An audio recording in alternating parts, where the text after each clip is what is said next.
Makagago, what's up, mate? Si Shay ay bigon. Si Shay ay bigon. Si Shay ay bigon, nigga. Si Shay ay bigon. Si Shay ay bigon, nigga. Tama na nga, tangina. Seryosohin na natin to. Let's go!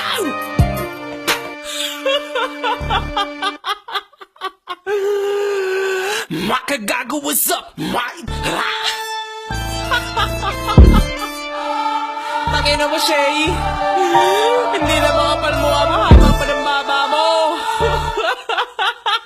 Let's do this! Shay, bawal ang pikon. Gusto mo ano, ipasok ka sa balon. Ibig sabihin, sa puke ni Mateo. Ganun kasi kadali, puke ni Mateo. Nagsiswimming ako kahong sa puke ni Mateo. Pwede kang magtagkahong sa puke ni Mateo. Pwede kang matulog sa puke ni Mateo. Gusto mo pa nga magtayo ng house sa puke ni Mateo. Ikakasal ako sa church sa puke ni Mateo. Sa sobrang lawak location puke ni Mateo.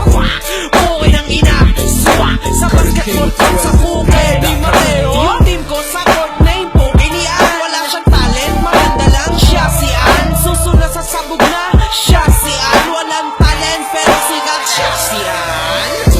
Bawal dito pikon. Bawal dito pikon. Bawal dito pikon. Bakit ka dito? Ganyan ka man dis, straight sa shota. Kapag ginawa sa'yo, iiyak ka na, hindi ka ba pikon? Basic pa ang rice pero yung totoo, iyak ka na sa size sa suso ni An. Na di makaya kapag inis ang kamay, hindi makaya. Grabe naman tol, matira naman sa susunod na shota niya.